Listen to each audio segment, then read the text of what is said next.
and and well, don't be. It's, you know, it's more of a casual thing than anything. But yeah. Welcome back to Behind the Veil.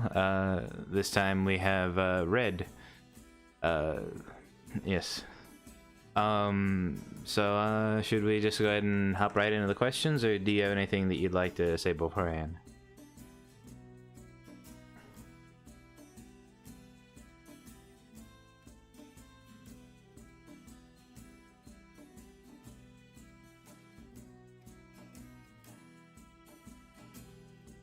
Alright, well, let's start with the more general questions that are more of an overview for anybody who might not be as familiar with your character.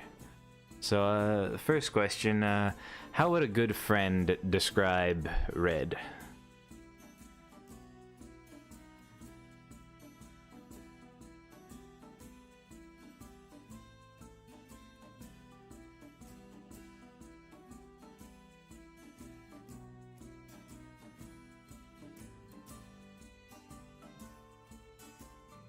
Okay. Let's go ahead and hop right into the next one, why don't we?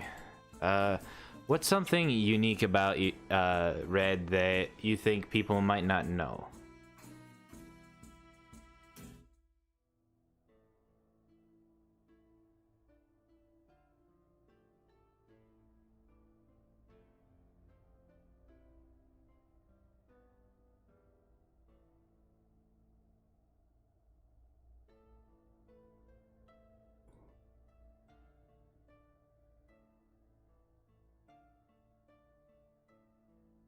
Do you think there's any interest in knowing on his end?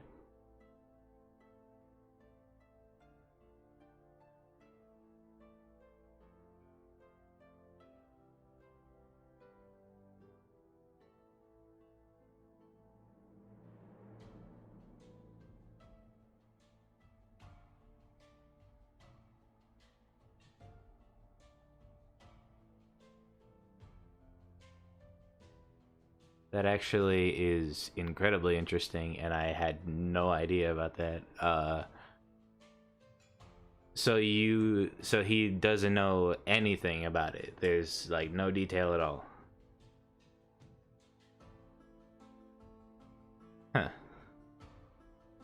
Well, there's that one gone. Let's go ahead and hop into the next one. Your character had a wish, whether it had been in the they're saying they can't hear you. Say something. Can you hear her? I might.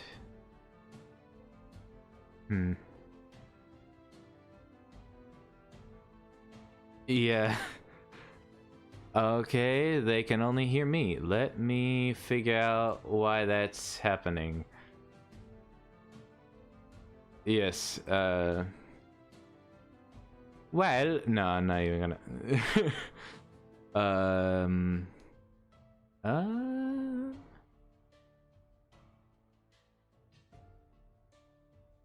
I don't know, but, let me just do this real quick. Yeah, I don't know what that's about. Let me see if I can figure that out in OBS. I think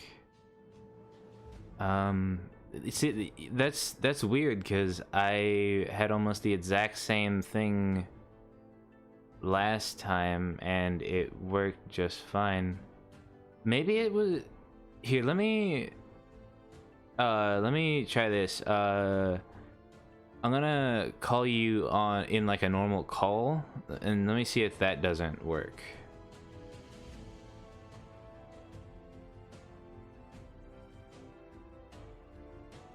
Hello? Yes. Do you hear her now?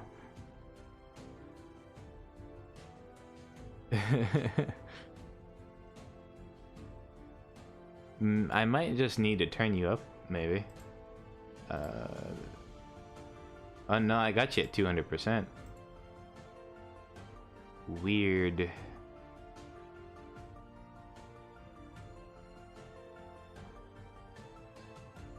That is strange.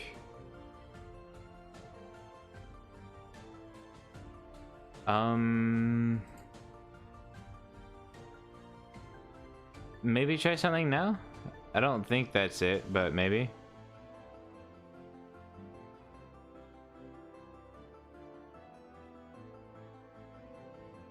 Well, can you hear the music in the background? Well, not... I meant on the stream.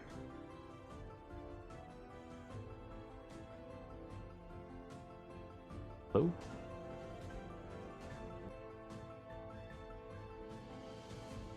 Okay, let me see.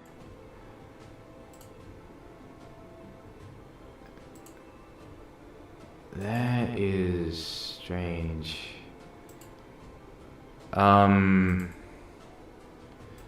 Let me try, let me try this and then, just make that invisible, like that. Now say something. Oh no.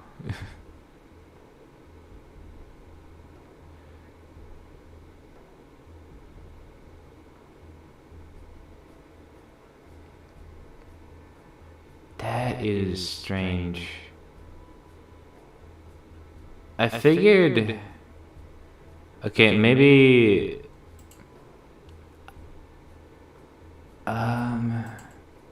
Maybe...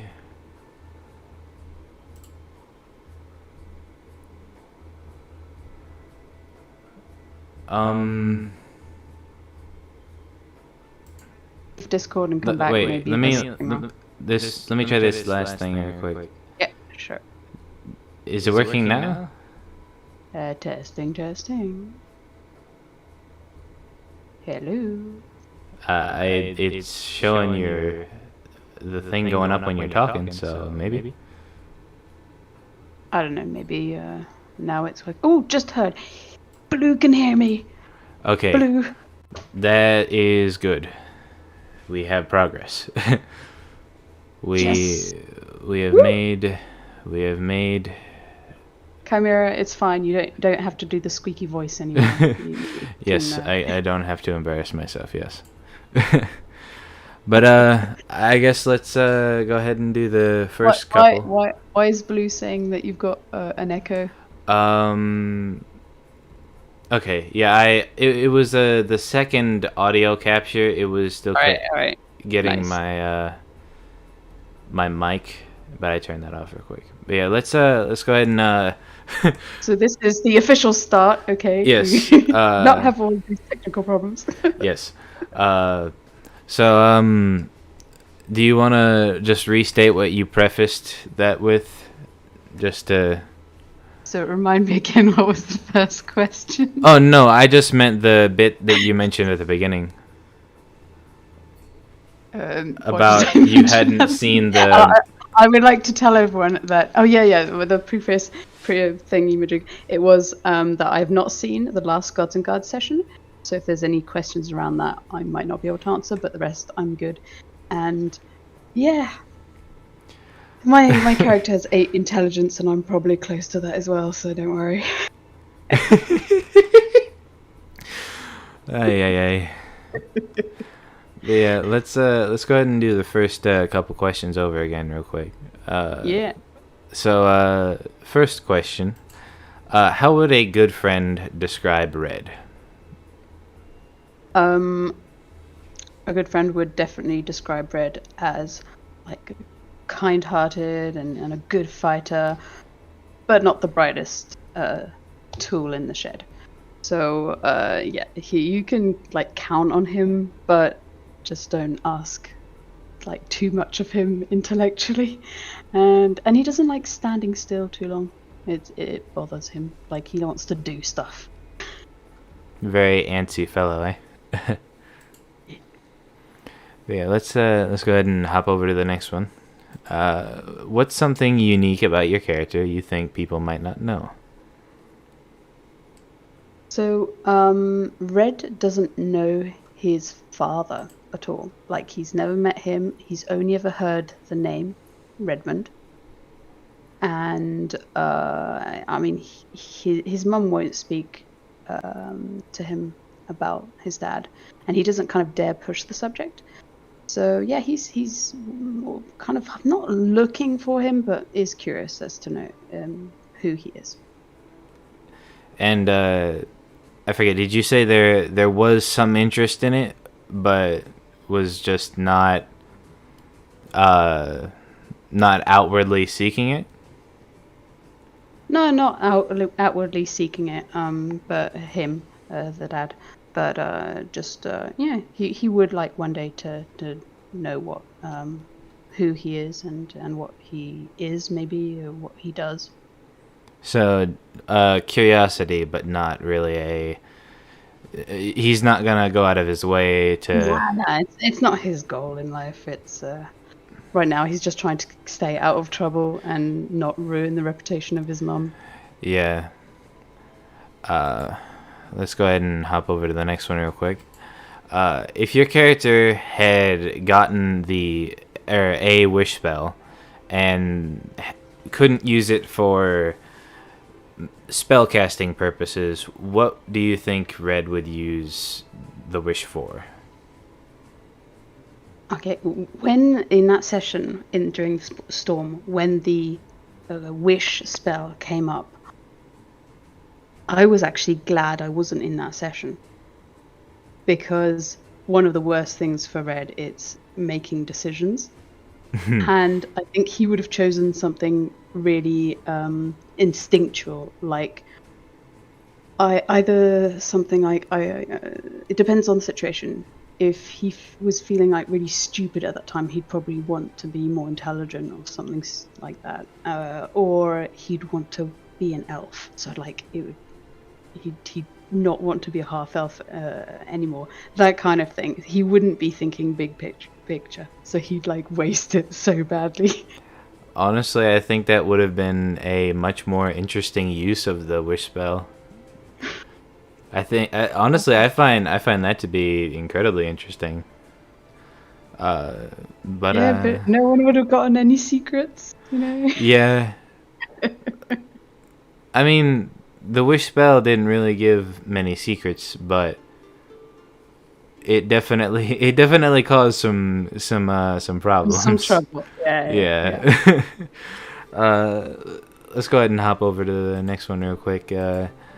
Is there anything your character does while not in combat, like during traveling?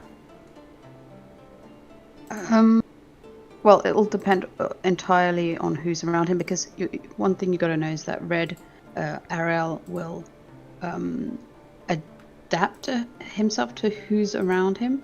For example, at the moment they're traveling with the octaves, and he's kind of not exactly become friends with Ezra, but she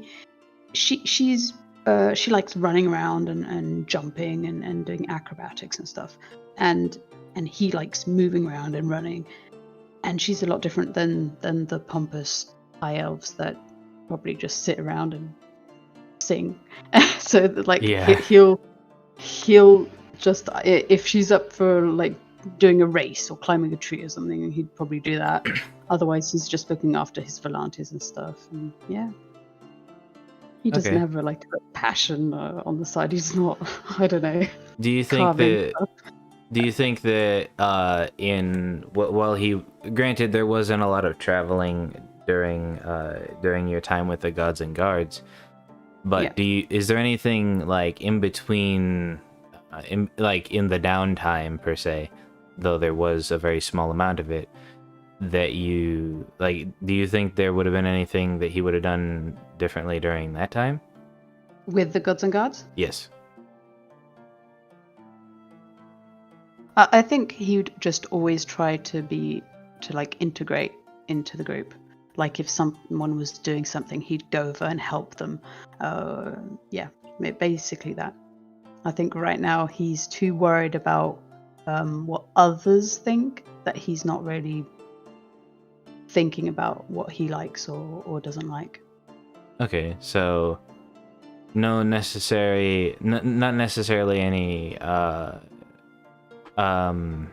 hobbies or anything that he has between. No. I mean, if he's alone, he'll probably just end up training or like I said, running around, jumping on trees and stuff. But as soon as there's other people around, his attention will be on them and how to adapt to them. Sort of goofing around, and then somebody comes around the corner, and then he snaps to attention, sort of thing. Yeah, basically. Yeah, like, Especially if oh it's a god, I high hope elf. they didn't see that. Exactly. Yeah, that's that's honestly I think really the funny. only person in this whole game that he would probably drop his guard completely would be around Narlin, his childhood friend, who's also a half-elf. And I think he would have dropped his guard around the gods and guards if he had gotten to know them, but he only knew them for 3 days, so...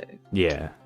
Should those two end up in the group together, do you think that we might see like a different side of Red that we possibly haven't seen before? Nalin, of course. Okay, well, I didn't understand the question. If Red and Narlin end up in the same group? Yes. Oh, that you would see a different side. You definitely would. Okay. You would see a side that's a lot more maybe playful and just carefree. So yeah, definitely. I hope that you two end up in the same group together, just to see that sort of interaction, because Yeah, well, for that to happen, Narlin has to stay alive. And seeing the last session he was in, he almost died. Not good. He's trying real hard not to.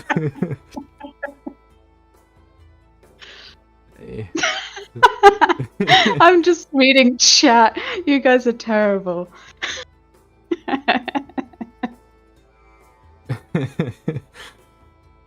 Yeah. So, what does your character think of other parties within the campaign? Okay, well, if they had outside knowledge of the different groups. Yeah. If Red had the knowledge that you do. Yeah. Well, the gods and guards, he'd definitely be behind them and he'd want to help them. Narlin's group, yeah, definitely, because they're working to protect Orchestra.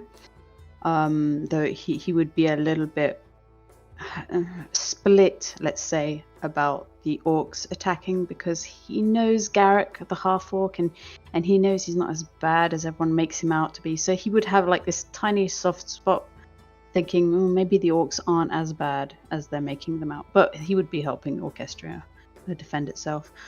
Death and Shadows, he'd be scared completely of this group. Like, he'd freak out. First off, he'd be like, why is that freaking thief still alive? Why is he walking around? He's dead. He's meant to be dead. And, yeah, probably not sure what to make out of his companions, these, like, walking corpses, and, he'd be freaked out. I'm sure. Okay. I'm sure. Go ahead. I'm missing a group, I think. Well, what do you think that he would think of just the Navali as a whole if he knew like what had been shown in session? He would, again, if he was alone and for whatever reason alone with a Navali and had to like fit in or something, he probably just would. But he would see them as very harsh, and seeing them being harsh, he would not show any weakness in front of them. Yeah. Does he have any particular thoughts on the Wood Elves? from what he's gathered from Ezra, even though she's not a real wood elf, but she's grown up around them, is that they are very quick to act, very skilled, but very cold-blooded. Like he's actually quite worried. I'll tell you this right now. At the end of my last session, Arael is in a delicate kind of spot mentally right now, because he feels like, for example, Ezra, he just could not predict her actions. And one of the things he's always been taught, always known, is that if you're fighting alongside someone, you have to be able to count on them, and you have to be able to kind of predict how they're going to move. He thinks back to his training days with Narlin. He could basically, with his eyes closed, know where Narlin was when he was fighting.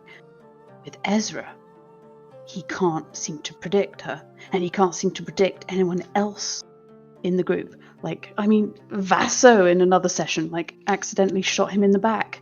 I think last session, I think there's some eldritch blasts and fire bolts kind of shooting over his head. He's not used to that at all. And he's not big, and he knows they're in danger. And so this lack of like predictability from people like Ezra, he's right. So for the question, what does he think of wood elves? Kind of unpredictable, very harsh, cold-blooded, but very skilled. And any thoughts on, say, the dwarves? Oh, he finds the dwarves, well, he finds Vaso, he finds him very wise and kind and like I said, wise and kind, but still a bit unpredictable. Probably sees him as not a blunder, but like lacking in skill, like in terms of aiming correctly. You know, and now that he am I allowed to spoil one little thing or not? Okay. To be fair, I'm assuming that anybody who's watching these is fully prepared for spoilers. Okay, so spoiler coming up. And he thinks that since Vaso has lost his hand, he's going to be even less helpful and more of a hindrance. He's going to have to protect Vaso because he likes Vaso. And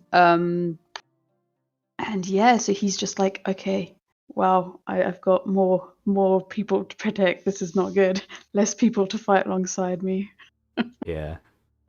And one last bit I wanted to add on there, mainly just because I'm curious. Do you think Red would have any particular thoughts on Telesi and his actions?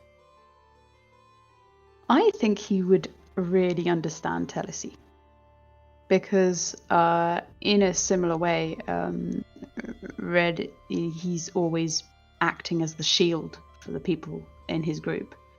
He knows that the spellcasters, they're not that sturdy, and he knows even the rogue Ezra, she's really good in a fight, but she gets hit, she's going to go down really quick. And so he's just like, yeah, I'll be the shield. So yeah, he kind of, I think he would really understand Telesi, and they'd get along really well. Do you think that he has any particular thoughts on his rage and particularly his actions in the third session, directly after Volcrum had been found by the party?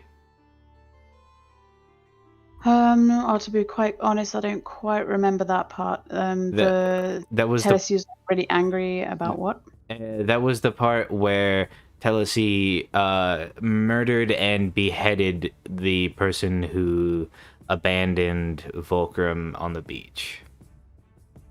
Oh yeah, the outburst. Yeah.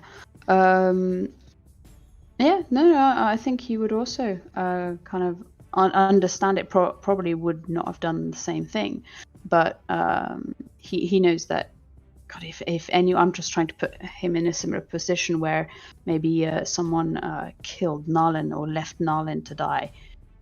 Yeah, he'd be really angry and look out for revenge. Yeah, probably. That probably won't be one of the few things that would make him crack. Yeah. That's honestly like interesting to think about, because I thought you were gonna say that he would be like, at least to a certain extent, scared of Telesi because of Yeah, probably, but he'd understand it. Okay, I get you now. That makes But sense. he'd probably look at him in the same way he's looking at Ezra right now, as in, God, that's Unpredictable. cold-hearted. I'm keeping one eye on this person. Yeah. Well, let's go ahead and hop over to the next one. From your character's point of view, is there anything he would change or have done differently? In the circumstances? Just overall. From my character's point of view. Yes. Oh God, yeah, he regrets basically anything he does. Just everything? Just like, I should never have gone down to a new crescendo. I should never have joined the Harmony Guard. I should never have brought the civilians along a Harmony Guard investigation. I shouldn't have brought them up to Orchestra. Everything's my fault. They're dead because of me. And right now he's probably... Sorry? Yeah? Does Red think they're dead? Yes. Of course he does. He was in the cell, and the Dark Elf, when he came round, first thing Arael asked was, "What about my friends?" And he just said they didn't make it out. They died escaping, and so he thinks they're dead. He thinks the whole Guards and Gods are dead. I didn't catch that. I didn't know that. But yeah, sorry, go ahead. That's one of the reasons that he's just basically just given up. I mean, he hasn't seen his friend Nalin for 3 years. He thought he kind of made some friends and they ended up dying, or he thinks they ended up dying. And then this other guy is just saying, "Look, we need your help. Orchestra is in danger. Are you going to help me?" And he's just like, "Yeah, fine, whatever. I'll be the fucking shield." Yeah. So yeah, and for the regrets, I think right now he's regretting going with Celia and just be like, "Where the hell? What the hell? Where am I? What the hell's going on?" Do you think, though this is a bit unrelated, do you think that there's any? Because you mentioned that to an extent, he doesn't like the pompousness of the high elves, but is Nira an exception? Nira Mia, she holds herself well, but she's shown herself to be incredibly kind as well. I mean, she protected the kid without hesitation. And okay, she's a bit creepy. I mean, you turn around and she's suddenly breaking off a bird's head and squeezing out the blood, that kind of thing. Yeah. So she's probably saying, okay, she's nice, but kind of nice odd. but strange. And walks a bit away. Yeah. And so, do you think that Red sees Barry the same way that he sees Cilia? Oh yeah, they're in the same. They're the same. They're just high elves. You've got to be really polite to them and just say yes and try not to attract too much attention. Does he have any particular thoughts on any of their decisions recently, or even just the way they've been acting? Okay, he thinks that they are wrong, that they should not be going south, for example, because he thinks that's certain death. But he also thinks that he's been told all his life that he's really young and on top of that not the brightest of people, and that the elves have lived hundreds, thousands of years, and so like are infinitely more wise than he will ever be. And so he's like, okay, I think they're completely wrong, but I must be not taking something into account. I must be missing some information. They've got to be right. I've got to trust them, and that's why he's gonna go along with them, even though his instinct, his whole body is just telling him this is not good. This is not good. He's gonna overrule that in his head and just go with the elves. Yeah. Do you think there's any thoughts on Vaso and his current situation? Well, his current situation before his lack of appendage. His position as in the group surrounded by elves? His craziness is what I was referring to. Well, okay, when we went past the Black River, everyone saw things or felt things or thought they were transported to another place. And he, for a moment, Arael, thought that maybe he was losing his mind. So he's putting it down to this environment. He thinks, yeah, Vaso's cracked, but it's just this environment. It's just this place. It's making us all crazy. We need to get out of here. So he's not going to judge Vaso at all, because he thinks he went through a similar thing in an earlier session. Yeah. Yeah. Do you think that Red, to a certain extent, might eventually end up in a similar place as Vaso was? Maybe not to that extent, but like, do you think he might start acting a little more erratic, strange? I'm not sure to what extent.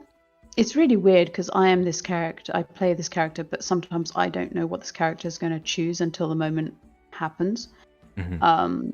For example, the moment where he changed his name after thinking the gods and guards had died. I didn't know I was going to do that at the beginning, but anyway.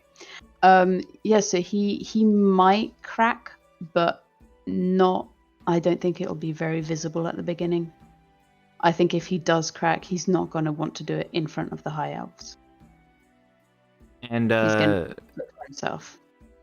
Something that I've sort of meant to ask, that I want to ask everybody, and I think I might have forgotten this with Sire, but what's something that you think might push Red over the edge? Okay, things that could push Red over the edge. The death of someone that he cares about, like his mum or Nalin. Something else that might push him is seeing one of the members of the Gods and Guards, because he thinks they're dead. And that will kind of really change his outlook on elves. And that might really mess things up in his head. Volcrum is another one. Though my character doesn't know the name Volcrum, he just knows him as the thief on a beach. If he sees him as well. There's just like so much stuff in this silly place that could make Red crack. I mean, he's already on the verge because he's just in a dark world in a place that's full of weird monsters. That, and you also have an incredibly unique perspective on things where, you know, you have been in all these situations and seen the shadow monster. I've already heard of the cult of Venumbra, though when it was mentioned in my last session, Arael stayed very quiet. Because he's been told by Emily that he's got to keep all this stuff to himself, so he's not going to tell his group anything. Okay. I mean, Emily told him that if he talks too much about all this stuff, he'd be risking the lives of the people around him. And that goes against what he thinks his role is in this life, and that's to protect others. And do you think there's I forget what my question was. Well, let's just for now let's go ahead and hop over to the next one, why don't we? Yeah, sure. what were your aims or goals when you first started, and where are they now? And what do you think changed? What do you think caused such change? So for my character, right at the beginning of the game, his aim was just to go live amongst the humans, work amongst the humans, kind of get to know his human side. Because he'd only ever lived up in Orchestra amongst the elves. And he didn't like that, really. So he thought, okay, let's go down and you know, live a new life. That lasted for 3 days.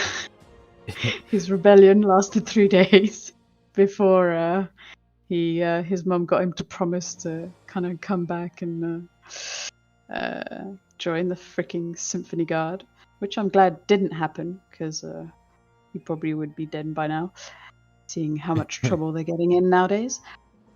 His goals and aims right now, to work for Emily. He just he wants to protect Orchestra. I mean, in his mind, it's kind of the last thing he's kind of got. It's his home. He's ruled out humans because he just sees them always getting either in trouble or dead because of him. I mean, gods of guards in his head are dead. The kid that they saved and accidentally left behind, he thinks he's probably dead. So he's just like saying, you've got to stop interacting with humans. You're getting them into trouble, and yeah. Do you think that he may be on a different path should certain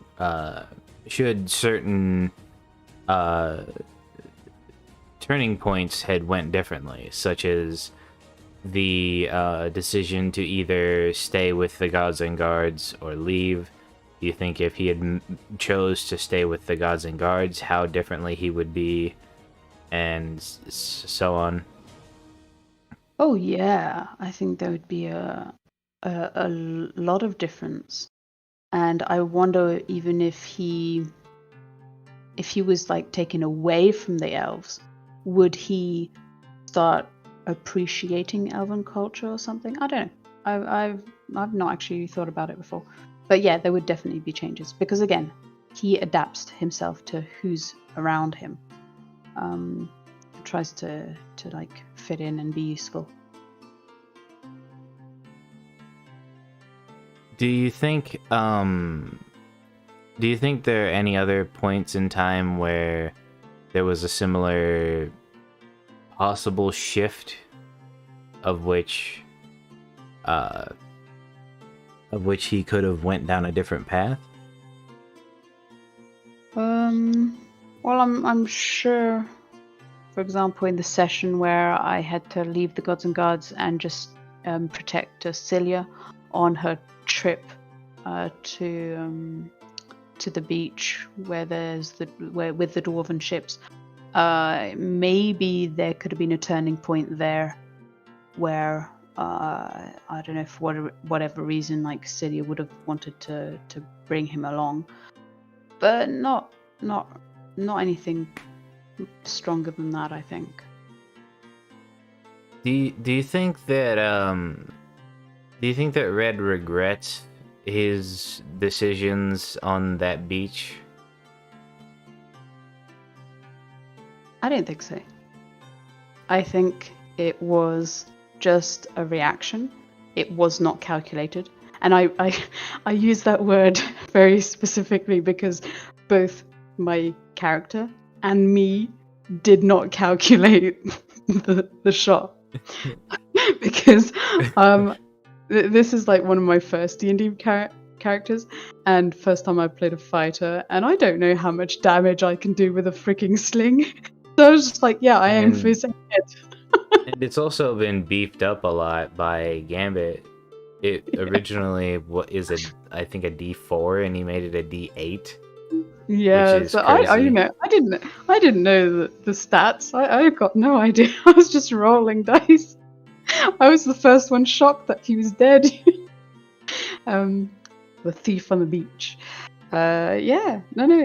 He wasn't calculating at all. He just knew that the thief was attacking Cilia, and he was ordered to protect Cilia, so he was protecting Cilia, and that's it.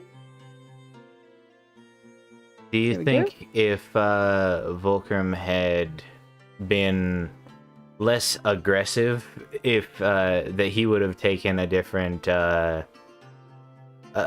route of subdual? Oh yeah, absolutely. Because I think if Volcrum had been less aggressive, Jeff, the other Harmony Guard, would have been less aggressive. And again, it was like his second day on the job, so he was looking to Jeff for orders. Yeah, definitely. That makes sense. I've been a lot calmer. Well, let's go ahead and hop over to the next one. This actually is a question from you. Gambit always says there's no big bad endgame in this campaign, and that everyone is the bad guy for someone else. So who do you think Red sees as the bad guy, and who do you think Red is the bad guy for? I should have prepared that, since I knew it was. I knew that was the only question in here that I knew about, and I just didn't prepare it. Well, he doesn't like spiders right now, and so they're the bad guys. And people that don't like Red, well, probably all those at the other end of his sling, including the dead, the very dead and permanently dead thief on a beach. Do you think that in the future he may be the bad guy for a different group, per se? I'm worried about that, yeah, actually. Because depending on the situation, if he does crack and the how to put this, if he ends up being angry towards the elves, it could turn out pretty bad. I Yeah.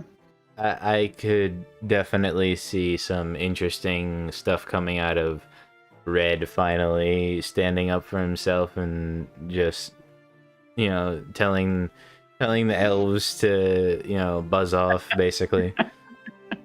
Well, you may have seen a slight, tiny bit of that when they were in the fight against the spiders, where one of the guards just couldn't hit the stupid thing, and the stupid spider in front of him, and kept breaking his volante on it.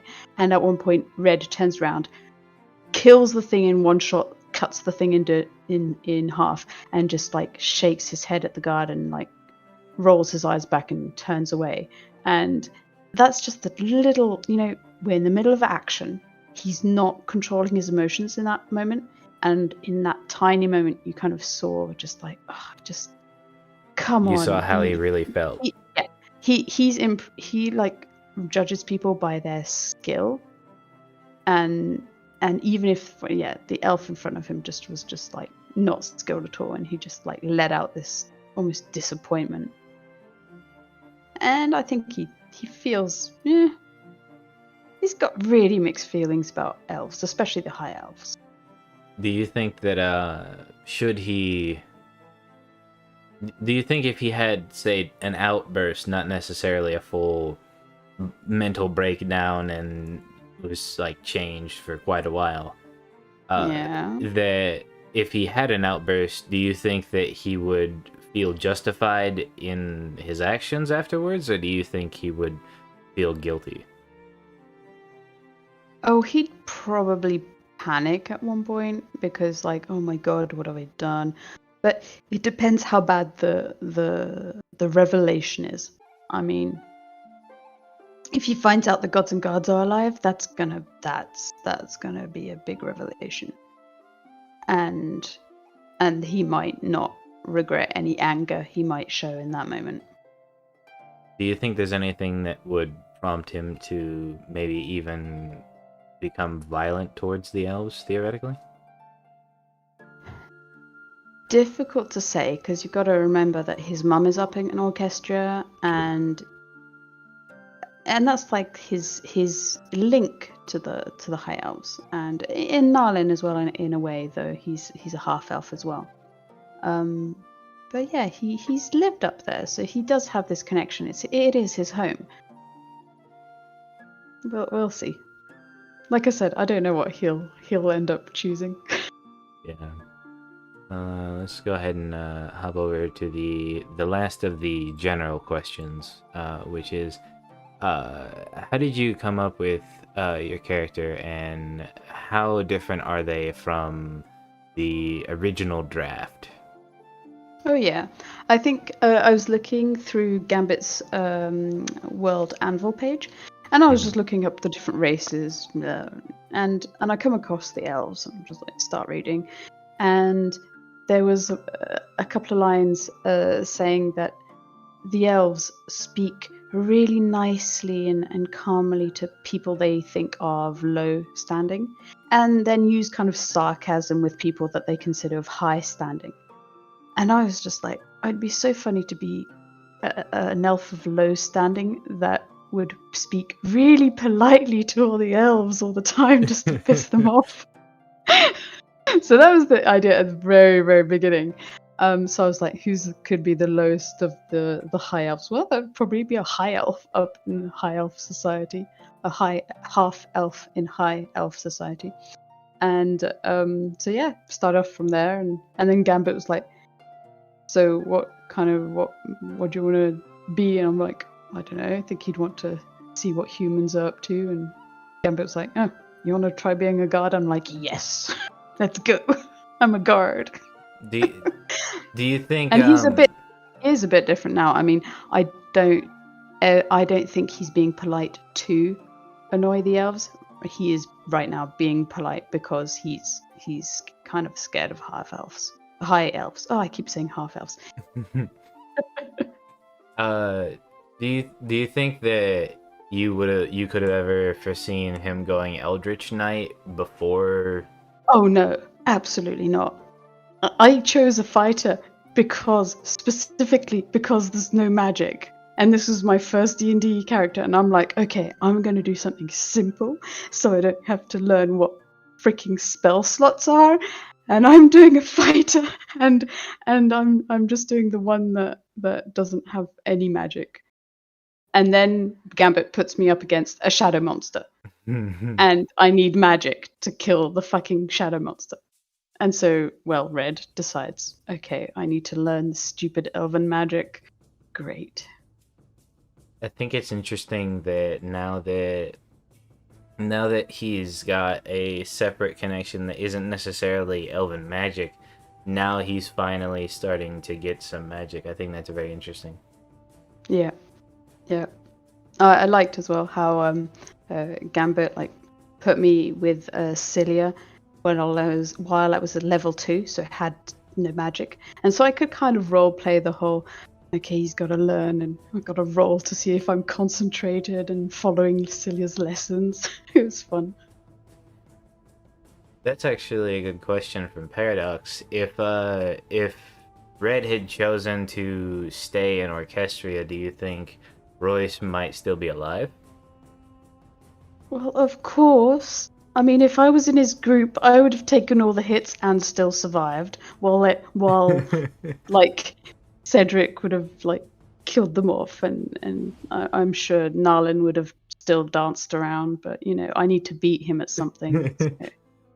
Do you think that seeing that Nolan and even Steve and Royce are in the same group, do you think that he would still be as open around Nolan whenever he'd be open around Nolan when the others weren't looking? Gotcha. I think often they'd probably let the others walk ahead just to talk or joke around or fight. They'd probably end up fighting sometimes. Just for so that everyone knows, Narlin and Red count their wins against each other. I'm currently on 25. He's currently on 23. That is official. Okay. That's actually really funny. Uh, that's actually a good point because I didn't think about that. What is Red's thoughts on just the different characters within that group as a whole? Because I think that's one of the only groups that we didn't bring up. Oh yeah. I kind of like the dynamic at the beginning of this group was a bit complicated because they didn't know like who had power, who didn't. But I kind of like the dynamic that it turned into, where like Roycerin was trying to get power and understand the power that he's got, and Narlin is kind of putting his foot in it and like ignoring the fact that he's a half elf and just being full high elf with him and expecting everyone to respect him. It's beautiful. It's so fun. And then you got the dwarf and the not a dwarf, who their loyalties. You're kind of just like, oh god, I wonder how long they're gonna stick around. And then you've got Steve. Steve is probably there, and I loved this line in one of his sessions where he was just like, yeah, I was sent over here to make sure the high elves don't die. Yeah. And that, I think, is perfect for the wood elf perspective. It's just like, look, they're high elves. They're up in their little floating island. They have no idea how to really survive. Let's go help them. Yeah, the high elves are like that one relative that just has to be babysat the whole like family reunion so that they don't set the house on fire. Yeah. Oh, and I forgot Cult. Oh, he's brilliant. I love the whole I'm just going to pretend to be a human in front of Narlin. You could almost hear like Narlin's teeth like grinding against each other. Like, you want to pretend to be a human when you could pretend to be an elf? I could almost hear that in his head. And I must say, Cult, thank you for looking after Danny, the little kid that I accidentally left behind in the temple full of undead dragons. Thank you. I mean, to be fair, at least you didn't leave him in the room. Oh yeah, of course I wouldn't have left him in the skeleton room. dragon, because like if he had been in there, and because that last guy, he just didn't get through the portal in time, and would Danny have rolled lower than that guy? No. If Danny had been in the room, I can guarantee you, even if Celia had ordered him through the portal, he would have picked up the kid first and then gone through the portal. What if it came down to either he gets left behind or he leaves the kid behind? Would he go and try and kill a skeletal dragon to save the kid? Oh man. I think he might have. Yeah. I'm trying to work it through in my head. That would have been a crazy ending for Red, I will say, because there's I think he would have like literally watched everyone go through the portal and just be like, sorry. And if he could have thrown the kid through the portal, he probably would have. And if he couldn't, but yeah, he would have stayed behind. Yeah. Oh god, I could have died. Yeah. Oh god. Well, think about it this way. If you hadn't gone through, right, they wouldn't have the spear either. No, yep. So, and there's rumors of that being one of the only ways back home. So, that's also a thought. That would have been fun. Yeah, it definitely would have been interesting. Oh dear. Yeah, let's go ahead and start on the questions that are specifically for you, for Red. But just maybe for the audience before you go on to the next question, we keep switching between Red and Arael. So for anyone that doesn't know, at the beginning of the session, Red used the name Red to have a kind of name that maybe sounded a bit more human, because he has only one information, for example, of his dad, and his dad is called Redmond. And so that's why at the beginning he wanted everyone to call him Red, because he wanted to be a little bit more human. But then when the Gods of Gods died, he was just like, okay, this is bullshit. I'm being a kid. I'm just gonna use my elven name, and there we go. So that's why we keep switching between Red and Arael, but it's the same guy. Oh, yeah, this is actually probably a smart clarification, to be honest. But yeah, let's go ahead and hop over to the first of those. What are Red's thoughts on the recent events of the campaign?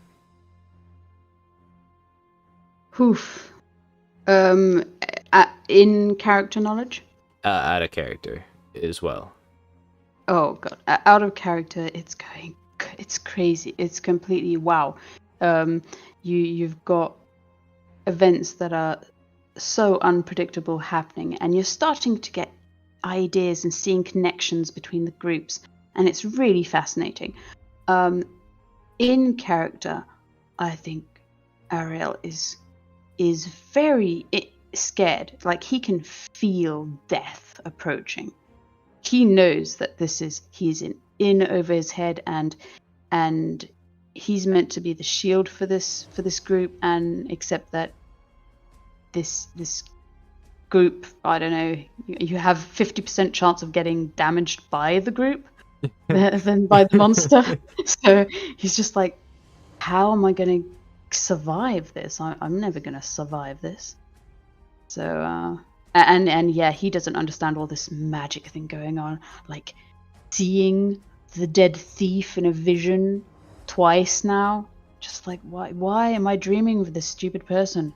And yeah, and these magical beasts that you've never seen. And the thing he's got in his mind right now is collect proof for Emily, because there's no way this dark elf is gonna believe half elf and his fabulous stories. Yeah. And I think it's interesting also that you're just like collecting a bunch of random like nasty garbage in your backpack. It's gonna be a rotten mess by the end of it. Oh, I'm just imagining, like, if you were to die and some random NPC were to find your backpack, they'd be like, what in the world? Okay, guys, you gotta know, there's a dragon's tooth, so that's pretty okay, that won't rot. But there is a ghoul finger, fresh, I didn't clean it or anything. There's a ball of mud that I picked up when Niramir threw the black water into the dirt. What else? I got some twigs from the dead trees.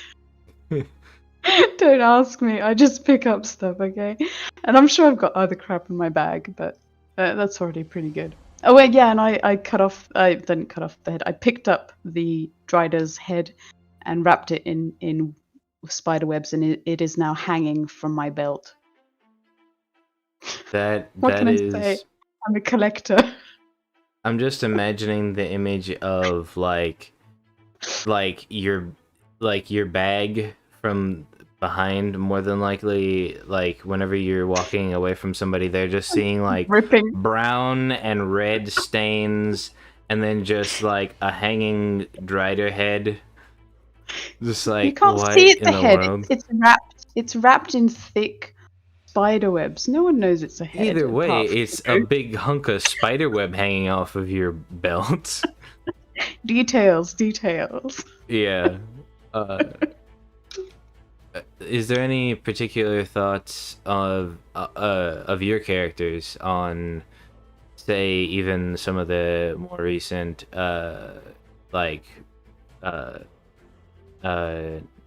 lore that's been dropped about the orcs and what's going on there? Oh yeah, when he heard that there were orcs in this dark place and that they had magic, and that they were worshipping Venumbra, and that they they were like feared by the Drider, and that the whole group didn't want to go west because there were orcs and that they're terrible and everything. So he's kind of trying to piece it together, and he's like, okay, what have the orcs got to do with the cult of Venumbra? And he's remembering the very first crime scene he was at, where there was the murder of Bianca.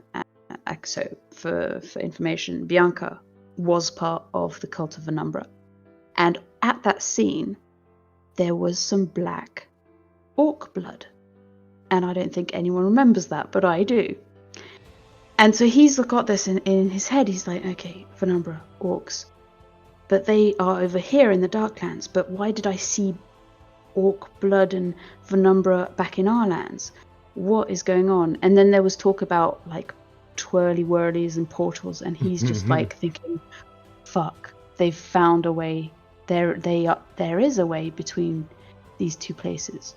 And then he's just thinking, okay, are the orcs really following Venumbra? Because he thinks orcs are not that bad. Remember, he was friends with the half-orc Garrick. Yeah.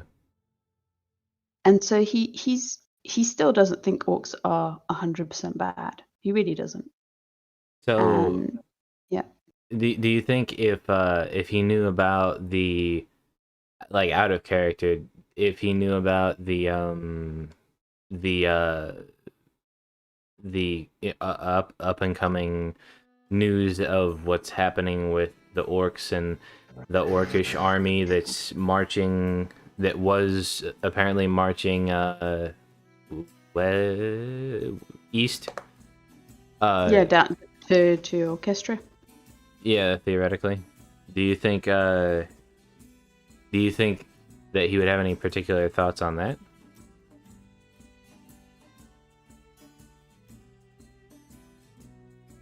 He'd probably just be wondering why they'd be attacking.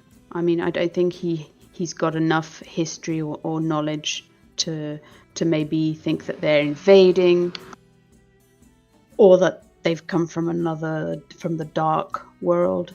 I think this would be a point where he feels it's going to go over his head. And when he's got that feeling, he just lets it go. Because, again, often when people think they're a little dumb, they play into it and they just let their brain become dumb in certain situations. And that is his case. Do you think that he would have any particular thoughts on, say, what's happening with the Death and Shadows group right now? God, talking to Venumbra, having the history on Maestro, that's really interesting. But I think with the Death and Shadows group, if he knew what they were up to, he'd be very worried, especially about the whole raising the dead and all these undead creatures walking around. And this Venumbra that seems to be encouraging it and wanting to be let out. If you coupled it with the knowledge of what he's seen with the Driders, he'd identify Venumbra as the bad guy without any doubt. I would actually consolidate him in his thoughts, in his doubts about Imri, the Dark Elf, giving him orders, actually. That's another thing I was going to ask is, do you think that there's anything, like, do you think that he has any particular thoughts on the Dark Elves and the mysteriousness of their nature?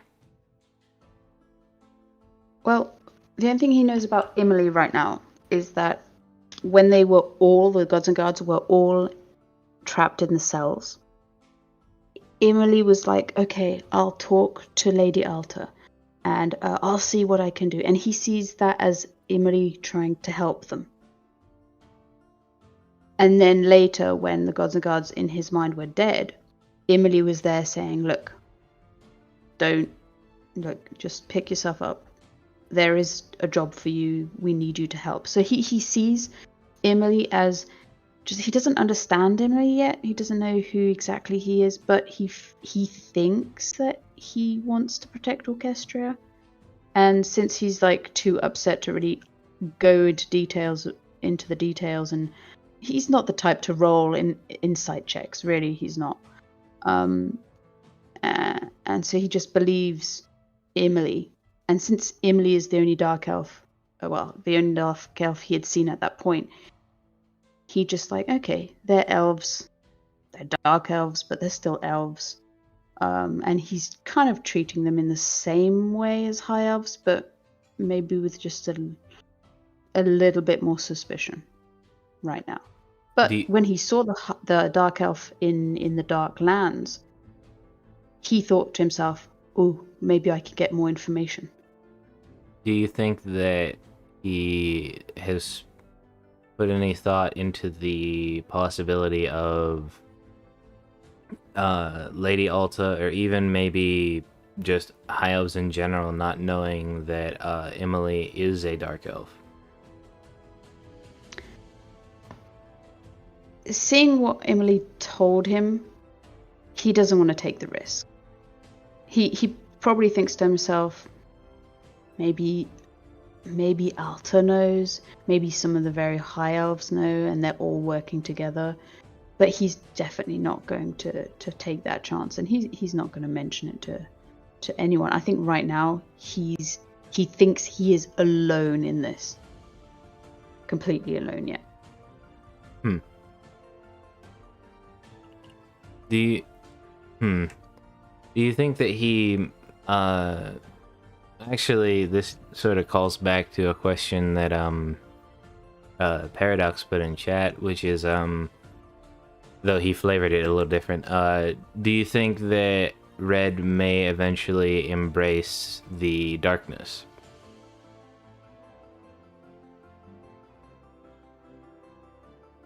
I don't know.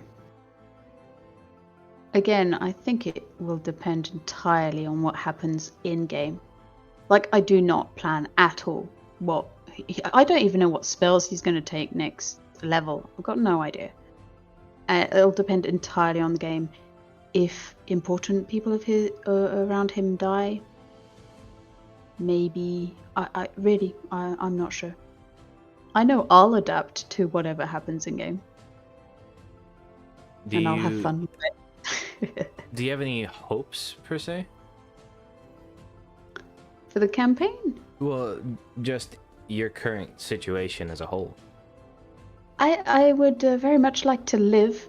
So Gambit, if you're listening, just take notes. No, I think I would like to get out of this. And I like to imagine. I like to imagine that he has like his big book of notes, or like his folder of notes on his computer, and then he opens it up and then adds, "Don't kill Red," and then closes it again. And yeah, or maybe I've got to meet Narlin in game. Come on, I've got to meet Narlin in game, and I would like to meet back up with the Gods and Guards, because that would be one heck of an emotional ride. Oh no, that would be amazing. Yeah. Yeah. Just for the story, it would be amazing. Yeah.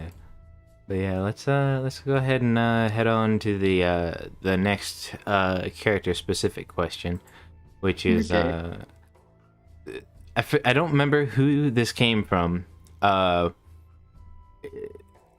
Do I need to read this one out loud? Okay, well, have you written it somewhere? No, it's there's a few seconds you're watching on screen. Yeah. There's a few how has having an alcoholic mother who lusts after humans affected Arael and his choices in life? Okay, let's just say that up until recently, no one apart from like maybe Narlin knew that his mother was kind of like this, and as kids you just kind of accept how your parents are, and I think the first moment when he really realized, and it didn't show up really in session, but I can definitely tell you I was thinking it. I just didn't have the opportunity to say it on stream. But when the gods and guards came up to his house and met his mum, and the moment where his mum was talking about humans, she was like drinking, getting a bit drunk, and like saying, "Oh yeah, humans are pretty good in some aspects," and like puts a hand on Arael. I must say, like I wanted to just cut everyone at that moment and be like, Red would like to pretend to not exist, and you would Red would see like his to. like his whole face and even the tip of his ears turn bright red, you know. Red would like to become not. I would like to become the chair, please. I do not. I'm no longer here. I would like to become a piece of dust on the ground for a moment. Yes. There we go. But yeah, let's move on to a slightly more serious question. What is Red's long-term goal? Where do you think? Oh God. Where do you think Red may be in, say, 20 years? And this is from Sirecap. Oh, good lord. Okay, I will answer the question. But before answering the question, I'm going to say what my first instinct was when you said, what is his long-term plans? And his long-term, very long-term plans, well, he just knows he's a half-elf. So he's going to die way before all his family and stuff. So he's just like, he just sees that permanently in his mind. Because he's in a society where everyone lives forever, and he just knows he's going to die soon in their terms, in their timeline. Yeah. So yeah, that was my first instinct. It was just like, oh, well, I don't know, live until you die. But in the next 20 years, I think he wants to kind of just be in a place where he can keep doing kind of what he's doing, like protecting people and being able to hang out with Narlin and just have a not be in the Darklands if at all possible. Yeah, I think he just wants a quiet life. He liked being a guard. It was cool. And now he's not, but anyway. Yeah, far less interesting though. Oh yeah, he's not very ambitious, and I think that's one of the problems, and that's probably why there's going to be some traumatic things that might happen to him that might change that. But for now, he's really like a lot of people say that he doesn't have a backbone, and that is so true. Yeah. Oh, and also, before we move on, one small thing. What do you think of Gideon's rendition of Red? Oh, the chibi? No, the one on stream. What? Oh, is it? Did he do it as well? Yes. Oh, cool. Well, he looks a lot more cool, calm, and collected than. But maybe he is like that when he's around Narlan, probably. Like, always trying to get the better of his best friend, yeah. I'm sure he is definitely looking a lot more, comfortable. Yeah, yeah. Look, there are no high elves around. He's fine. He's great. Well, the only reason I say that is because there's no pants, and yeah, there's no pants. He's got a leg hiked up at the moment, so. Yeah, well. It's fine. It's great. Maybe not entirely accurate to the character, but definitely interesting. But do you think there has been a lot of fan fiction, fan theories or whatever about Red? Oh dear. This community is crazy. That's all I have to say. Do you here's a question. Do you think that Red has any particular plans as far as possibly a relationship, maybe like eventually settling down or something? Okay, I think this is one of the main reasons why Red is probably so without motivation and just goes along with what people tell him to, because he's kind of thought it out. He's like, well, if I find a human, that person is going to die way before me, and I'm going to be all sad and broken. And if I end up finding, for whatever reason, an elf that would go for him, he'd be like, well, I'm gonna die before them, and that'll be terrible for them. And he's just like, in his head, he's like, okay, then I'm screwed. Okay, fine, then I'll just give up before even trying. What if he were to find a half-elf? I don't think he's thought about that. They're so rare. There's so few half-elves.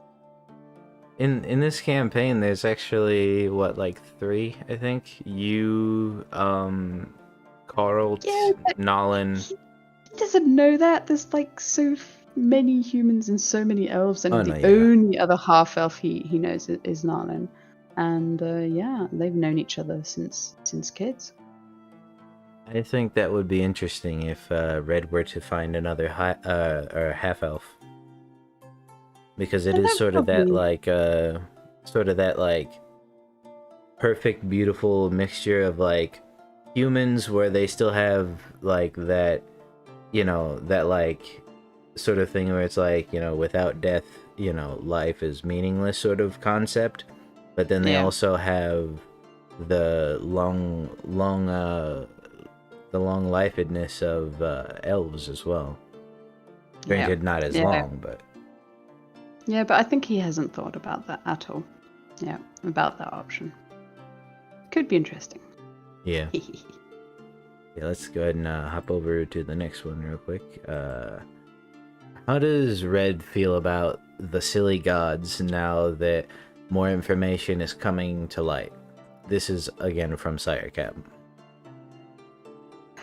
About the silly gods.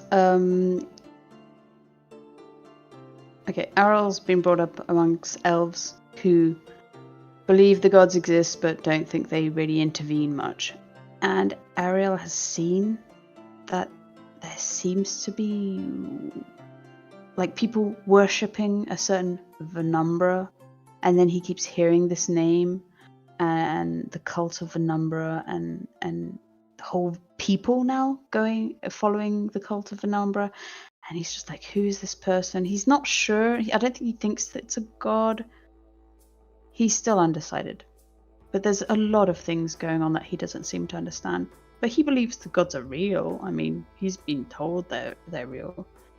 Do you think if he had been the one to get the lore drop from the conductor and conductress, he would theoretically view the gods in a different way, and do you think he would believe them? Oh, yeah. I mean, he would have had a real sinking feeling, as in, I've been lied to all my life, but then would have been overridden immediately by, these are the oldest high elves telling me this. They must have had very good reasons. And he would believe them instantly, and I think in that instant, he would just... okay, the gods aren't real. Okay, this is just all made up. This is to protect the humans or something of the sort. How do you think he would react after seeing, if he was imparted upon that knowledge after seeing Imri, Lantham, and such do magic?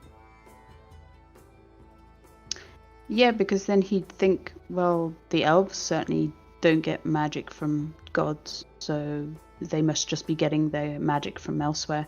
They just believe it's the gods. Do you think if in, say, the next session you see what I could only assume is Venumbra's corporeal form, Do you think he may have a different opinion of the gods? Oh well, sure. If it doesn't look very humanoid, he's definitely gonna be like, gods aren't meant to be interfering. Why is this god interfering? Oh crap! Don't make me fight a god, Cilia, please. What about the different instances of well, quite possible like miracles and stuff where, like, for instance, Gabriel watching the lady come out of the sea and do the song or whatever, and then the dark wave, and say the thing with Nira Yeah, where well, he understands that there's like loads of different magic things happening. Like things are changing. Humans are getting magic. He was one of the first ones to see humans doing magic, and he's just like, something's up. So he knows something's up. He doesn't know what. But he's just saying, okay, this must be all linked. Like all of these phenomenon, all these miracles, all these catastrophes. Something is going awry with magic and with chaos itself. And then he stops there because he's like, okay, this is hurting my brain. I'm not going to go any further. I'll let someone else do the thinking on that part. do you think that he might think about the fact, or might even consider the possibility that the number might very well be the one fueling his current magic? Do you think he's God, even no. thought about it? Oh no, he doesn't. Nah. No idea. No way. No way. It's just a fucking spear. It just happened to do a portal once. And it's fine. And his magic, it's just Cilia that taught him stuff. He's got no links with Venumbra whatsoever. I think it would be interesting should that turn out to not be so true. Yes. I would love to see Red just absolutely flip his shit, seeing that, like, figuring out, oh wait, maybe I am connected to this thing. Yeah, I think he'd doubt a lot of his abilities. And yeah. Oh god, yeah. Yeah, making me think of things I haven't thought about. This is That's what this is for. oh dear. Oh dear. This is to both benefit those who may not know things about your character and things you may not have thought about. Yep. But yeah, let's go ahead and hop on to the next thought-provoking question. Oh dear. Of the characters you haven't met, who are you the most curious about and why? From Sire Cap. The ones I haven't met. I think some of the Death and Shadows group would be quite fun. I mean, I don't think I've never met Tanazol in game. Not that I'm aware of. I wonder what the dynamic would be, because the guy's a half orc ish, and Arael, was friends with Garrick, and it'd just be like, oh, it's a half orc, he might be cool, and then there's the dead part, and you're just like, he's dead and stinky. Okay. It'd be funny. I would love to meet all of the characters. Like, I'm sure there would be something interesting in the meeting with any of the characters. It would be fun. Do you think that you might actually theoretically relate to Bucyrus, saying that he's in a group that he wasn't initially in agreement with and now has sort of just basically bit his tongue and went along with it for now? Oh yeah, definitely. Because Basiris, yeah, he's just going along right now, trying to keep not take too much, let's say, space. He doesn't want to be in the crossfire. Doesn't want to be noticed too much. And that definitely is how Arael feels around his current group. Yeah. Do you think that do you think that a conversation with, say, Volcrum might be particularly interesting? Just maybe ask it in a different way. I didn't quite understand. Do you think if he were to meet Volcrum, if it would, if do you think Yeah, that the meeting would definitely. do you think that it Definitely would change. be as crazy per se? Well, we had a bit of a glimpse of it, for example, in the when he walked into the Black River and had what he believes was a hallucination. In game, I don't know what happened. Maybe I was teleported in front of Volcrum or whatever. But when he saw Volcrum, he just panicked and took out his spear and just pointed it at him. So I think if he does ever meet Volcrum again, either he's going to think he's a hallucination, either he's going to point his spear back at him. I don't know which. We will see. But sure, if he finally ends up understanding that Volcrum is really there, really alive, and really in front of him, he's going to he's going to panic probably, and I don't know if he'll flight or fight. I don't know which one it'll be. I think it will be interesting either way, whether, because I don't know what Volcrum would do if he suddenly sees the person who killed him and then you just run away from him. Just be like, crap. Wait, was that guy that like hit me in the head with a sling stone? As you're like Just running see off this into the white distance. blur, green and Yeah. white blur running away. Yeah. But Oh, dear. let's go ahead and head over to this question, which is again less of a serious question, but I accept all the silly questions because I definitely will ask loads of silly questions for every other character that comes onto these interviews. So I am prepared. I would expect no less. Who is Ariel's celebrity crush? Oh, celebrity crush. I'm not sure if they mean in real life or in the game, but let's assume both. Okay, let's make this simple.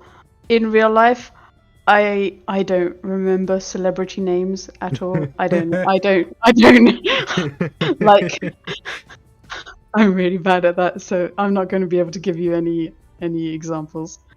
But I think there was a small moment where maybe on the trip, for example, Ezra they were kind of bonding in a way that they were running around and just doing like little races.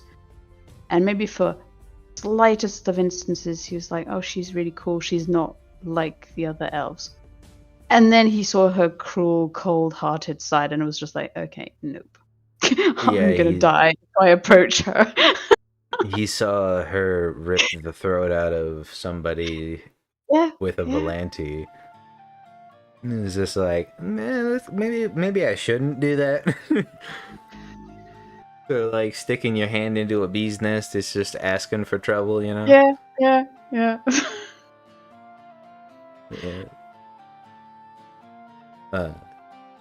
Let's go ahead and hop over to the next one real quick. Of all the groups, who do you think is going to have the biggest impact from Red's perspective? This is also from Sire Cap. Well, from Red's perspective, he probably thinks his group Red's perspective, because he sees Celia as being on a mission to find out where the source of the like magic and something about the dwarven stone, and so he thinks that she's been like told to search for this, and they're gonna find answers, and well, he thinks they're going to their death right now, so he's not too happy about that. But yeah, out of character, I seriously believe what Gambit told us one day. He said all the groups are really interconnected, and your decisions will impact the other groups, and we are seeing that. We're definitely seeing that. Yeah, for sure. Yeah. Well, even just the decisions of like, even like episode 1, we're still seeing some of the like recurrence from like them like murdering Victor's tribe, you know. Yeah. Granted, they don't, you know, he doesn't necessarily know, but he does know that they were the ones who did it, but they aren't the ones that he's after. But yeah, even some of the like things that happened like a long time ago are even still coming back and affecting things. Yep, definitely, and we're seeing that especially with Maestro, and like the visions. Like we had a story about Maestro from Venumbra's perspective, and then you got Maestro from Vasso's perspective, and you can kind of start piecing things together, the cracks in the reality and magic seeping through, and you're just like, oh, this is so cool. And everything's connected, and Gambit's a fucking genius in storytelling. It's great. Just because it came to me just now, small tinfoil hat theory, real quick. What if the cracks in reality is sort of the foundation for what will eventually become, say, the ley lines of magic, like in Critical Role, per se? Yeah. I think that could be interesting if, like... Oh, it could, yeah. And, well... obviously, there's some sort of strangeness going on with, you know, the veil and such, but yeah, let's Oh, I don't get me started on the tinfoil hat theories. Oh yeah. I've got so many. That's why I'm just like, let's just come back to this before we go way off into space. There's a big, the biggest difference between me and my character is that I don't understand something. I will try and understand it and go and look for information and try and figure it out. And I'm going to the extent of rewatching all of the videos and to clip all the bits that could be interesting at any point, or could it be so important? that I can piece together the whole fucking picture at the end. Yeah. So yeah, yep, I'm obsessed. I will find out where all this magic is coming from, even if Arael doesn't. Here's a small thought. Is the choice do you think if Red had the choice, he would have left his hair cut the same way it was, or do you think he would prefer it to be the way it is now? Okay, so when he went down to New Crescendo, he decided to cut his hair again to kind of try and look a bit more human, because in his mind, elves have really long hair, humans have less long hair, so he kind of cut his hair. And when he thought the gods and gods died, and he just gave up and said, okay, I'm being childish, I'm just going to go back to being an elf. It was a conscious decision to just kind of let it grow out. That's interesting. Yep. Yeah, let's go ahead and hop on to the next one before we get too far off kilter. This one is from Nostro Pantless. The predictions. Our poet. Yes. the predictions of Nostro Pantless haunt every session, but Yeah. everyone gets hunches. How close have you been? Okay. I had really bad feelings before the session where I had to leave the Gods and Guards. Like, for a whole week, I was just like, this is going to turn bad. I'm either going to die or I'm going to have to leave the Gods and Guards. I don't know how this is going to turn. And I was like really stressed. And I must say, I don't know what's going to happen in the sessions, but I get feelings. And I've got to tell you guys, I've got a bad feeling for the next couple of sessions for the octave group, okay? I have a bad feeling. I'm starting to worry. I definitely could see some very dark paths coming up on your guys' end. Oh yeah, we're gonna go see the big bad. Ugh, good lord. Is there any predictions that you've had previously that have either come true or like a lore drop that's slightly altered one of your predictions? I think the only real predictions I made was when we were working on the Dwarven Stone translation, and for weeks I didn't touch the translation. I just had like all my notes around it, and then one day at like 4 a.m, I had too much coffee. Went on the on the dock and started writing a bunch of stuff.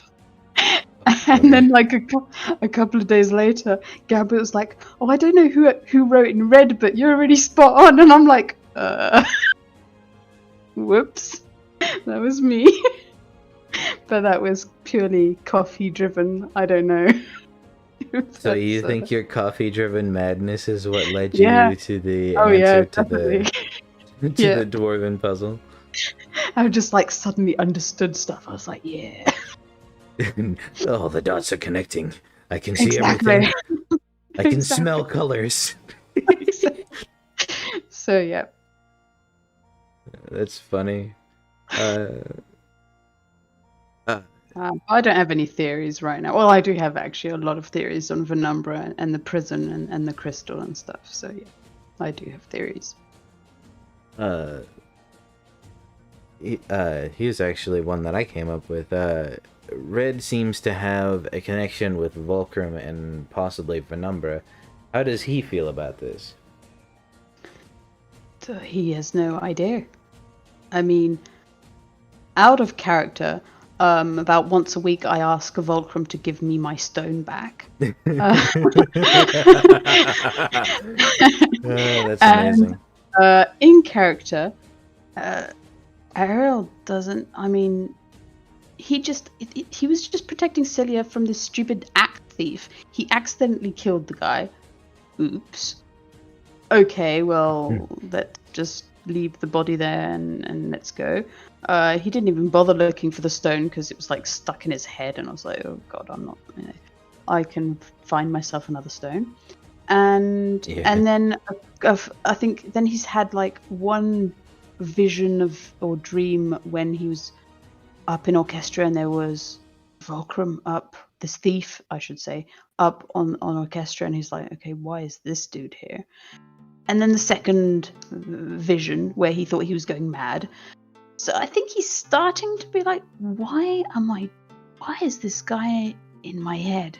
I don't understand. And I think if there's a third time, he's gonna start being worried. Do you think that he's seeing any connection between him and, say, the strange things that have been happening with, say, the spear and the place that he is in?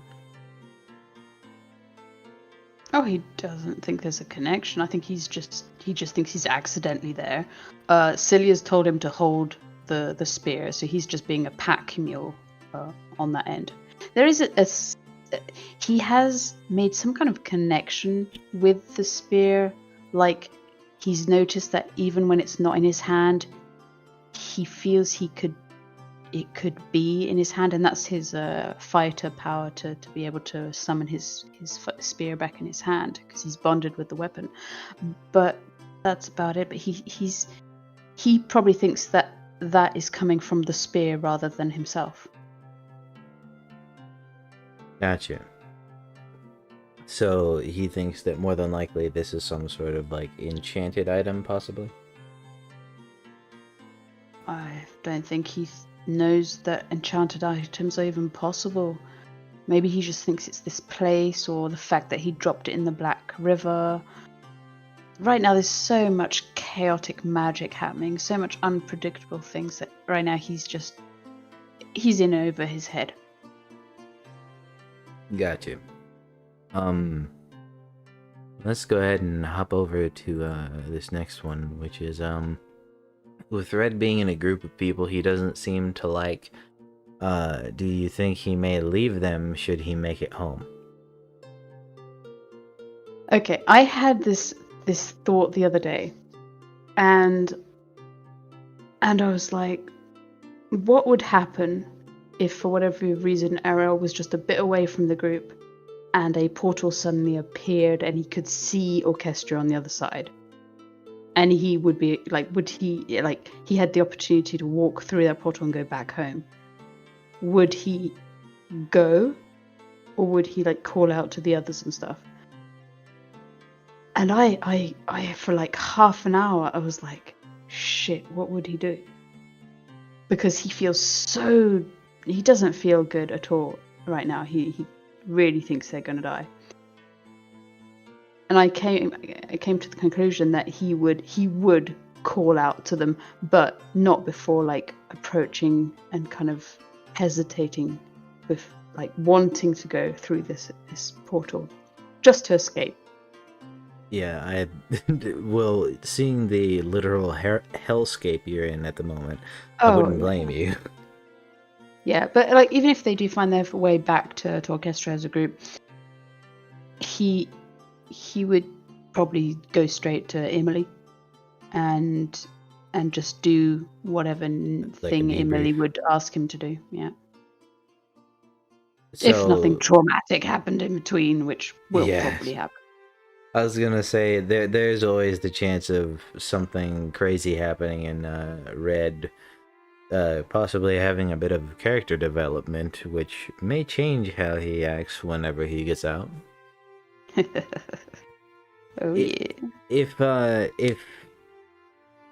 If he were to have something traumatic happen, assuming that it basically just sort of cracked him a little bit, do you think that would change what he would do like after he got out? Do you think then he may actually just completely abandon the High Elves possibly, or maybe?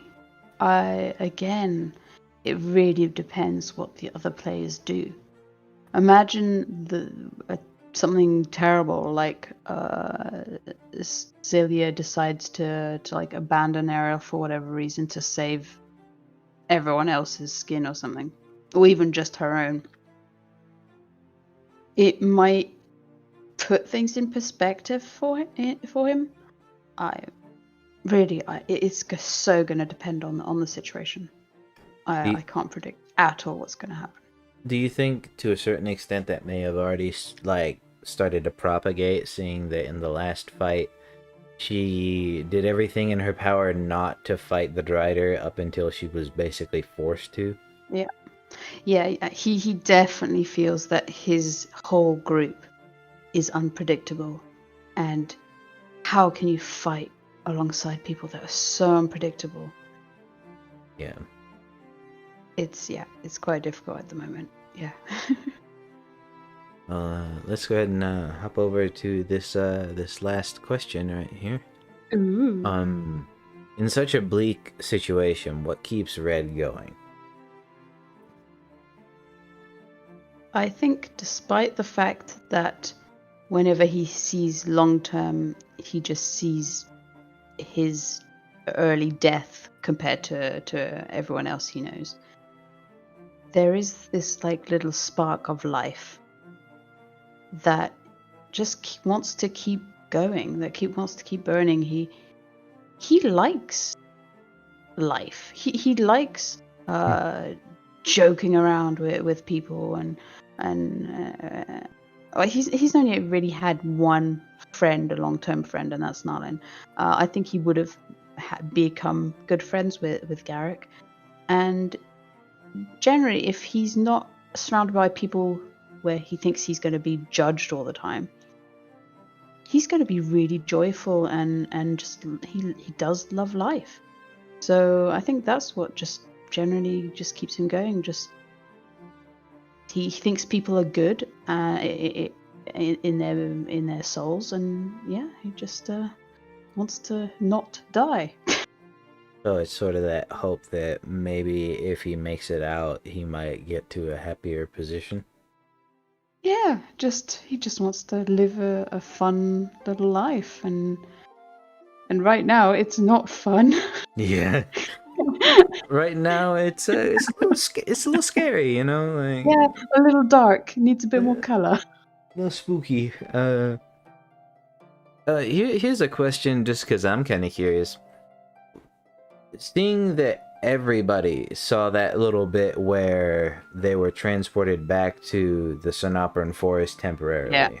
Yeah. Do you think that's another case of Red just thinking, "Oh, I saw something," or do you think that's a case of he thinks he might actually have a chance to get out in some way via whatever that was? Okay, if the others in the group speak of it, then it'll reassure him that he wasn't the only one that saw it. If no one else speaks about it, he'll probably go to the only person who he thinks won't really judge him too much, and that'll be Vaso. And and also because Vaso's all like knowledgeable in magic and things, and he'll probably like quietly off to the side ask him about it and say what he thinks. Did he feel anything? And then then probably Vaso would kind of talk to him about it a bit. But yeah. Right now he's not going to say it in front of the elves, but he might say it in front of Vaso. Okay. Well, we got a little bit of extra time left. Do you want to maybe throw a couple tinfoil hat theories around? Oh, good lord. Right. Because I wouldn't mind hearing a few of yours, to be honest, because from the sounds of it, you seem to be even more knowledgeable than me. Right, the huge crystal. Let's start with the huge crystal. Okay. That is a way of imprisoning Venumbra. I think we're all on that page.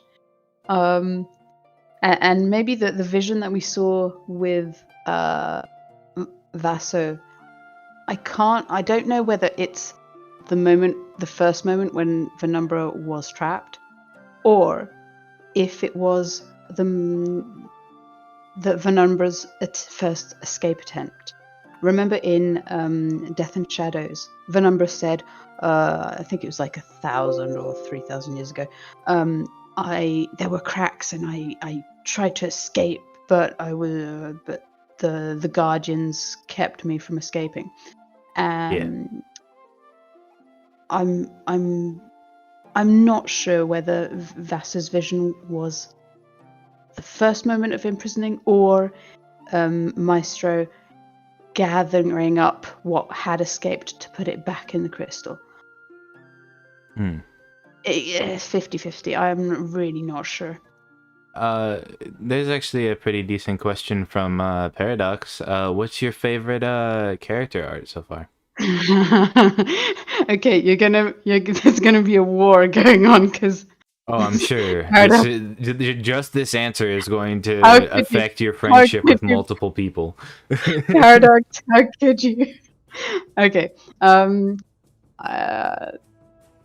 There's the funniest, and there's the prettiest, and there's so many. There's so many. I mean, Maddie's, the one I've got as my profile picture, is like so beautiful. There's no other word for it. Just very delicate and gorgeous.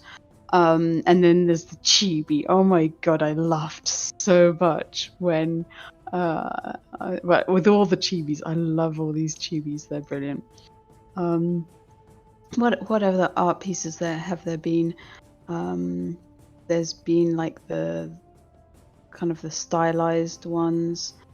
Yeah, and I commissioned one as well. That was really cool. I love commissioning art because I just want to see what the different artists, like what their vision is What of the details character. they pick up on. Yeah, it's so cool because I basically say the same thing for everyone. I'm just like, okay, he's 20 years old, he has white hair, he's a half elf, he wears green. Here's the Hero Forge token. Do something. And then you get loads of different outcomes. It's really cool. I honestly think, personally, one of my favorites, if not my favorite, is probably Maddie's drawing, just because of the fact that, like, it almost looks like something that you would find in like a hung up in a museum or something. Like I Yeah. could like absolutely, if like there's some sort of artist of the Stone Age, they absolutely need to have that be like a drawing of Red somewhere in like an elven Yeah. place of some sort. Yeah, it's true. Oh, I forgot to mention one. Again from Maddie's, the one where Arael and Red are doing a arm wrestle and Red loses. I love that one. It's so great. Yeah, that's great. I love that one. Just because of the way that she drew your character's like anime body, and also because of the way that she did your face whenever you lost. Yeah, but it just pictured the moment perfectly, because he really thought he was gonna win for once, and he was like ready to beat Ezra, and it didn't. I rolled really bad. But see, this is like RP stuff that we need to convince Gambit to do. Oh no, I would love to see some of like, because I've heard of We've got pages of it.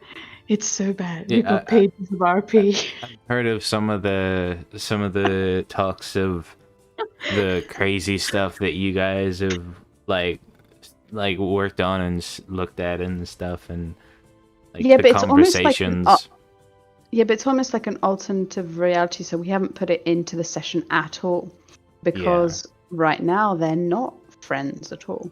So yeah, just for anyone hearing, me and Maddie kind of did a bit of RP, as in, they would have gotten to know each other along the way to Sonopera, and we were just messing around with a bit of RP, and then it got like really interesting, and Gambit was like, oh man, this should be on stream, and we were like, you need to give us more RP time. Honestly, so one thing you could do is should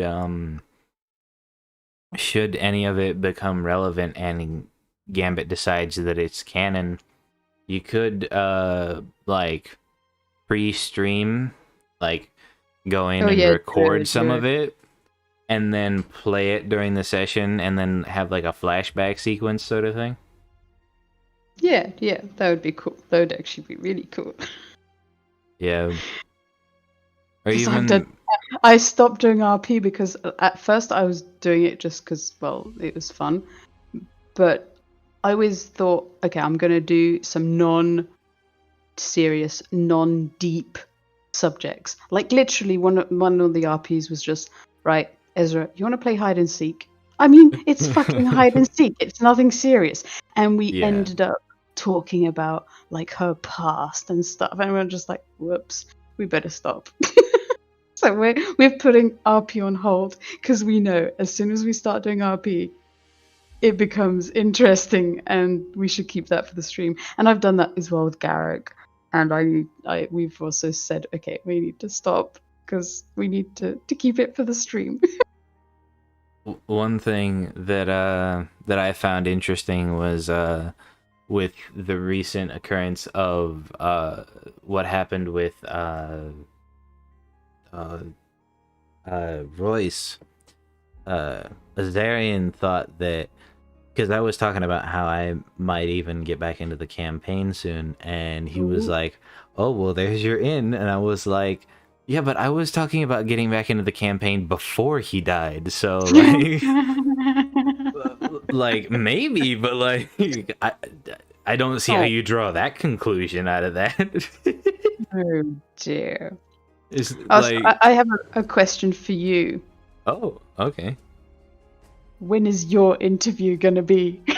Oh, I think what I'm gonna do is once I get like a couple more and get sort of the format down pretty well, I'm gonna have. I think for